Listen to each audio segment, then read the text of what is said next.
Sanibonani, my beautiful people. Hope you guys are good. Hope you guys are great. uNkulunkulu usasithanda, uNkulunkulu usasigcinile, uNkulunkulu usasifunela kuhle futhi. Namhlanje ngifuna ukuthi kuwe finish what you have started. Ngifuna ukukukhumbuza nje ukuthi qedelela lokhu okuqalile. Ngiyazi-ke ukuthi kubuhlungu, ngiyazi ukuthi kuyakhuphukela, ngiyazi ukuthi akusathembisi, ngiyazi futhi ukuthi usukhathele, but lithi iBhayibheli in Isaiah 40 verse 29, uyabapha amandla laba abakhathele. Meaning yonke into ohlangabezana nayo endleleni wazi uNkulunkulu ukuphila amandla for yona.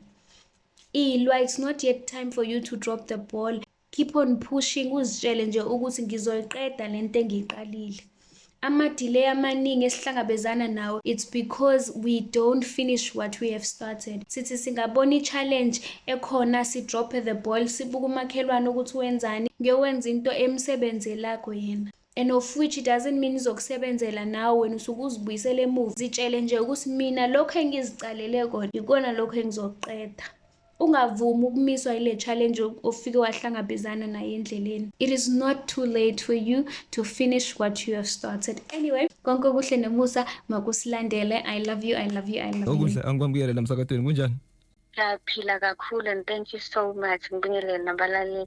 Ngenzaba lemnanzi lo ikhulumako la uthelele ngikuqalile ngingakwekeli njengoba shothi ngisaphila ngacala ukuthi ngidawuphila la emhlabeni kusafuna ngigijime la until ngize ngiye ku 6 feet lokhu ngisaphila nyalo lokusho ukuthi alokwendekayo ngikignore kumbe ngidlule kuwo. Hayi phela njengoba usaphila kusho ukuthi you still have a chance to finish what you have started. So kuma kwakho doesn't mean ukuthi wena sekuphelele ngawo. Whether uyema or awumi impilo kumele iqhubeke anyway ukhona, you are part of the puzzle. So ngiko nje ukuthi wenze something, qhubeka, pressa kubuhlungu njalo asazofika kanjani but siyaqhubekela phambili.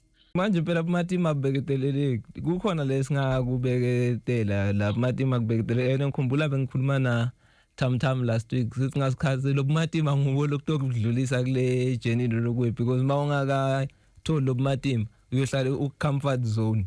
Ngihlale ngisho ke when I talk to people ngithi the hardship lo sukuhlangabezana nayo, it's not to finish you off but it's part of the journey. Kukhona lokho kumele ukufunde. So ukuma kwakho doesn't change your situation. Uyosoloku ukhala ungakaqinezi forever. Kusho ukuthi uzokhala. The only option kahle kahle esinayo is to finish lokho esikuqalile. Angeke kuze kuhambe ke ungenzanga lutho. Unfortunately kusho ukuthi uyosokola and uyokhala uzoyofa. Ngathi lento mina mangiyibona imadima kulula ukuthi ngekele manje nginokuthi engihluphe la phela wabona njengoba usho ukuthi necalo ngimase ehlukumeta mina la kungcono ukuthi ngiyekele why ufuna ngiqhubeke kwento le engihlupha ngoba nje immediately mangayekela same time la ngakhululeka ngisale ngiqhubeka nalenye into. Bese I'm going to ask you just a simple question. Bese mawuyekile bese kwenzakalani? What's next? Okay fine. Uqalile wabona ukuthi sekunzima wayeka. Yini eshintsha around you?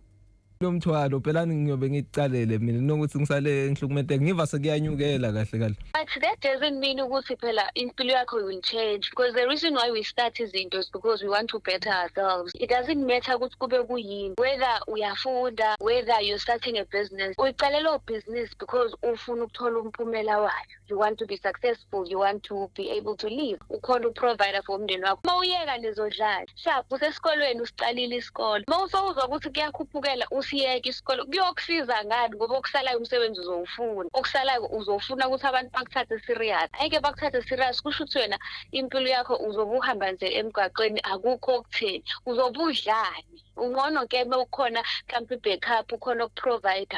What about those abanganamuntu? Kusho ukuthi akudliwa. Abatodla i-dumb breakfast maye okay asengende nje ito khona kubalula la ngifuna kuya khona so le journey le kumbe lele esikhuluma ngako ngilokubukene nami because uyabona kulula ukuthi ngiquit into lecalene abantu makutoqala i-trend indosho ukuthi hayi i-trend angisaphumelele mabatobeka i-challenge mara le ngibukene nami ngiyajabula mawubekise nje ngesikolo lami mina ngifuna ukubekisela ngendlu njengoba uma uzontodlana uma ngithi ngiyakha la sengiyagive up le ndlu ukuthi ngidawuhlala shothi ngidawuqhubeka ngihlale nginganandlu mina la ngihlale angithi ku wrong ngihlale emqwasheni mara let's say ngihlala ku flat leli 1 lapha ngicine ngina 6 bantwana solo la flatini but benginayo ichance yokwakha so into lebukene nami not lebukene mhlambe nalabanye abantu vele ngilokuconzene nami lokho Unfortunately, i-destiny vele yomuntu, or rather fortunately, i-destiny yomuntu vele kumele ihanjwe nguye. Akekho umuntu ongafika akuthule lowo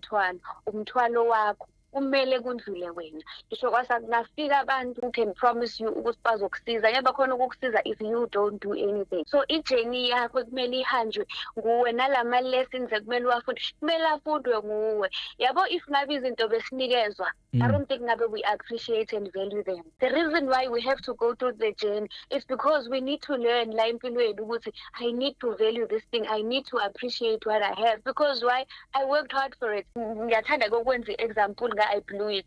Baphiwe leyo mali, which is why ivuka ngakusasa ingekho. Akayisebenzelanga lo muntu, aka-understand ukuthi ibuyaphi. But lo oyisebenzele uwazi kahle nje ukuthi akeke avuke kusasa ayiblowe kwangathi akusilutho, because they've learned how to value izinto la elifini. So now i-destiny yakho, it has everything to do with ukuthi wena usebenzele ukuyofika lapho, so that you are proud and you know exactly how you got there. Experience lokuningi la kwemajeni esandlula. So let's say ngifuna kuqala something nyalo, yini mhlambe lengayenda kuze into tami ithambe lula? Yes, kukhona mhlambe lenga experience, but ma plans singasolo sibukana nematima yonke indzawo. Angisathi ngizobukisela ngesesikolweni masiyobhala ama exam, the preparation lebakhona mhlambe ukuthi siyofunda study ishada unokumove umuntu akutshela ukuthi liphepha akakaliva nethi mhlambe sowubona ngereport kusakaliva ukuthi bekangeva vele nalama answers, uyabona ukuthi sekuphuma kabi. So kukhona mhlambe lesingakwenda kuze singato give up kulamanye amajeni ethu.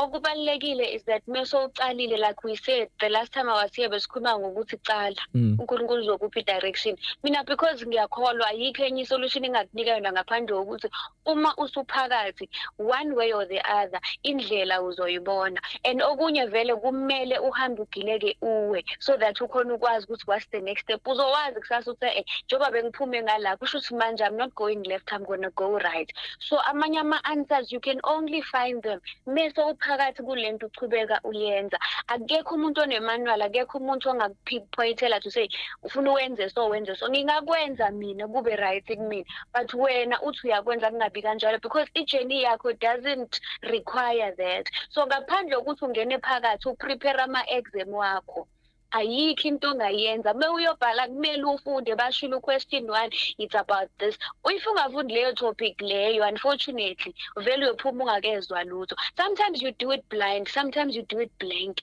sometimes you do it ungazi ukuthi wenzani, but at the end of the day uzobona ukuthi cha kukhona engikufundile. Yes, it's gonna be good if uzothi ukwenzile kube successful, but if it's not successful, at least you've learned something. Kokunye nje, it's not even about getting anything, but it's about the lesson as a life. 100% ngivumelana nawe kulolo kusho. Mangito solo ngilele angeke change kulokusho ukuthi angikavuki kude lokungendeka. Uma ngingathathi step angikahambi solo ngimile. Ngiyafuna noma ngifuni kuvele kufuna ngene njalo, angina plan. Ayikho nje indlela. All I can say ngiyaphindelela futhi nakubanye ngithi mina, let us finish what you have started. It's not too late. Kwasanoma kubuhlungu kangakanani, I believe in yourself. Zitshele nje ukuthi I can do this, just like ukhona ukopela omunye umuntu uyibona into yakhe isebenza. Nawe zitshele I'm going to focus on what I have started and I'm going to finish it.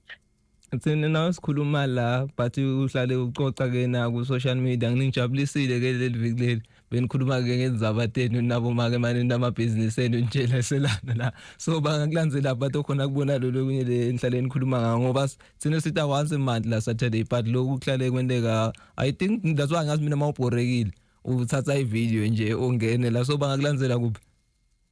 No, most definitely, like I normally say, social media is my friend. So ngiyatholakala ku Facebook with igama lami Okuhle Nomusa. Kuyakulanda any hashtag, as long as uyothi Okuhle Nomusa, Okuhle Dumankosi, that's definitely where you're gonna find me. And ngihlale ngisefonini, so if you want a video every single day, uzoyithola. Siyabonga la ungijabulisa isikhathi ubekisa ngokuthi I blew it. Wafaka wena lokuthi I blew it net ngoba abathi. Sitawubambana next time sharp. Thank you so much.